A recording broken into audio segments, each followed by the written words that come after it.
À ceux qui, à Washington, parlent une nouvelle fois d'intervention en Iran, je veux répondre clairement. La Russie observe avec attention ce qui se passe en Iran. Les manifestations actuelles ne sont pas un phénomène spontané. Elles portent toutes les marques bien connues d'une ingérence extérieure, déjà vue ailleurs. Financement opaque, réseaux coordonnés, guerre informationnelle, manipulation de la colère populaire. Nous avons vu ce scénario en Irak, en Libye, en Syrie. À chaque fois les mêmes promesses de démocratie. À chaque fois le même résultat, le chaos, la destruction d'États souverains, des millions de victimes. Que Donald Trump le comprenne une bonne fois pour toutes, l'Iran n'est pas un terrain de jeu géopolitique. Ce pays est un État souverain, membre des Nations Unies, et son avenir ne sera pas décidé à Washington ni à Tel Aviv. Toute tentative d'intervention militaire sous prétexte de libération sera considérée comme une escalade majeure, avec des conséquences régionales et internationales graves. La Russie, en coordination avec la Chine et d'autres partenaires responsables, ne restera pas spectatrice d'un nouveau changement de régime imposé par la force. Cette époque devait être révolue. Le monde n'est plus unipolaire. Les règles ne sont plus écrites par un seul pays. Ceux qui continuent à croire qu'ils peuvent renverser des gouvernements à leur convenance prennent un risque historique. La stabilité du Moyen-Orient ne viendra pas des bombes, mais du respect du droit international. Et cette fois-ci, nous ne laisserons pas faire.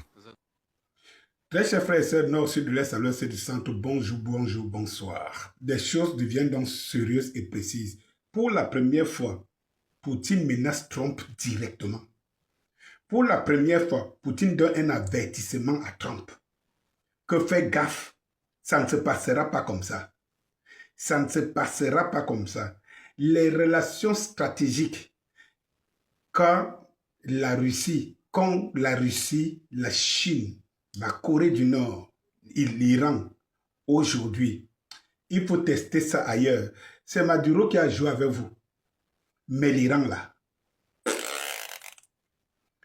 nada to score. J'ai dit que pour la première fois, vous avez bien entendu, et cela rejoint donc ce que je vous ai dit ici, que les États-Unis, là, ne peuvent pas se lever là un matin et dire qu'ils attaquent l'Iran. Les choses ne seront pas pareilles. Et ça, c'est clair. Parce qu'en fait, menacer l'Iran aujourd'hui, ou bien atteindre l'Iran, est une menace existentielle pour la Russie. Parce que si la Russie ne défend pas l'Iran, alors la Russie met en mal sa garantie devant tous ses partenaires, y compris en Afrique. Vous comprenez ce que je veux dire? Voilà, la Russie ne peut pas se permettre, avec le degré de relations qu'elle avait l'Iran. Non. Et vous voyez très bien. Et vous savez que quand Poutine sort une parole, non, ce n'est pas les histoires de danse de Bafia que Trump fait. D'ailleurs même, Trump, pas plus tard qu'hier, quand on a posé la question de savoir est-ce qu'il va donc défendre les Iraniens comme il les a promis, Trump a répondu quoi? Il est désolé. Il a dit aux journalistes que il faut trouver la solution. Je suis désolé. Il faut trouver la solution. Donc, trouver la solution pour l'Iran, lui, il est désolé. Même comme ce matin, il est revenu avec une autre menace. Oh, il demande au peuple iranien de continuer l'insurrection, d'aller dans les rues et tout, en procurant toujours les mêmes menaces. Mais ce que vous n'avez pas compris dans les enjeux de Donald Trump, c'est un businessman. Il sait que le business marche par les intimidations et tout.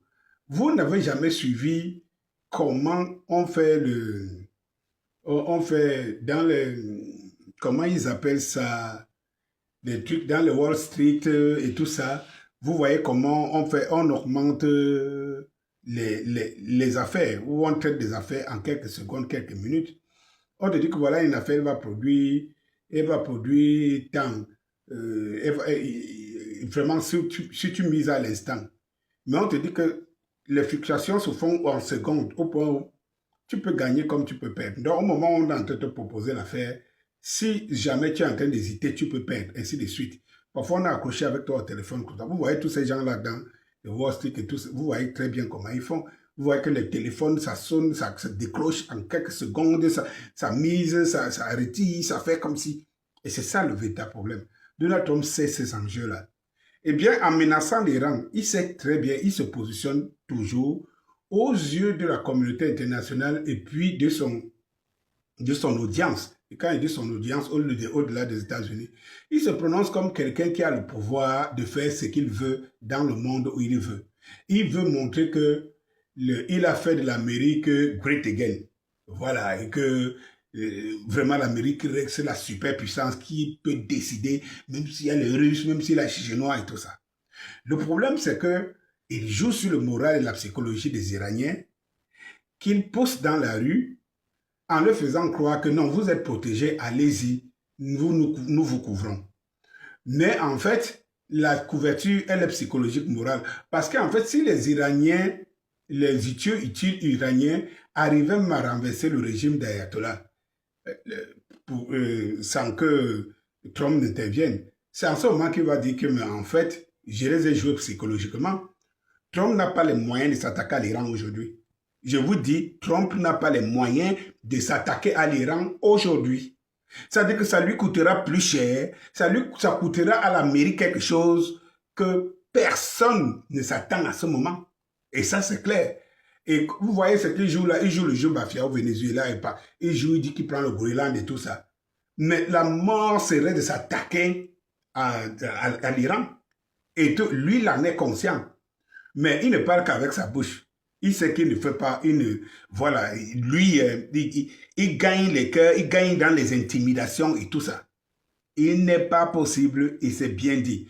D'ailleurs, je vais vous mettre dans une prochaine vidéo le message que Aïcha Kadhafi, une des filles de Kadhafi, a envoyé aux Iraniens. Bonsoir.